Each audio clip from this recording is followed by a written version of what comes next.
Դե ինչ, Կենտրոնական ընտրական հանձնաժողովը հայտարարեց ընտրությունների նախնական արդյունքները, պատկերը արդեն պարզ է, ով ինչքան մանդատ է ստանում, անդրադարձել եմ իմ Facebook-յան էջում։ Իհարկե կարող է լինել ձայների վերահաշվարկ եւ որոշակի փոփոխություններ, մինչեւ վերջնական արդյունքների հրապարակումը մեկ շաբաթ անց, բայց այդ մասին կխոսենք հաջորդիվ, եթե լինի փոփոխություն։ Այս պահին ուզում եմ արձանագրում անել, որ կարևոր եմ համարում, որ քաղաքական ուժերը չեն թիրախավորում իրենց չընտրած ընտրողներին, որովհետեւ դա կլիներ ամենասխալ բանը։ Այս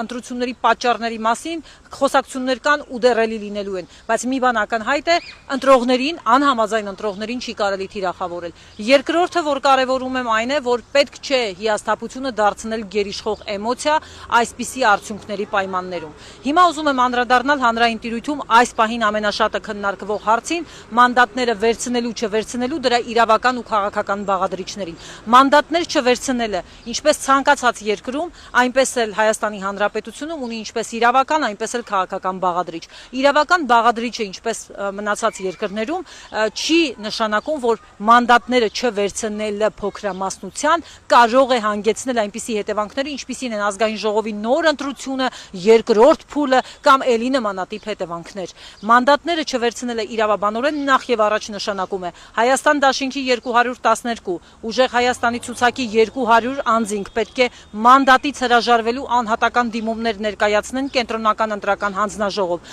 որից հետո միևնույն է կկայացվի ազգային ժողով ձևավորելու, մանդատներ բաշխելու եւ ազգային ժողով ձևավորելու որոշում եւ քաղաքացիական պայմանագիր կուսակցությունը կստանա այնքան ձայն, այս պահին 64 մանդատ ու կգնա խորհրդարան։ Նրանց մանդատները, եթե իրենք բոլորը հրաժարվեն, չեն անցնի անցողիկ շեմը չհաղթահարած մյուս ուժերին, այսինքն այլ ուժեր չեն անցնի խորհրդարան։ Խորհրդարանում այդ տեղը պատկերավոր ասած կմնա դատարկ։ Հիմա մանդատները չվերցնելը ունի քաղաքական բաղադրիչ բնականաբար։ Այն առաջացնում է լեգիտիմության խնդիր տվյալ խորհրդարանի, քաղաքական ճգնաժամ, բոյկոտի քաղաքական պայքարի մեխանիզմ է եւ քաղաքական ընդդիմությունը, որը մտել է ընտրապայքարի մեջ ու արձանագրել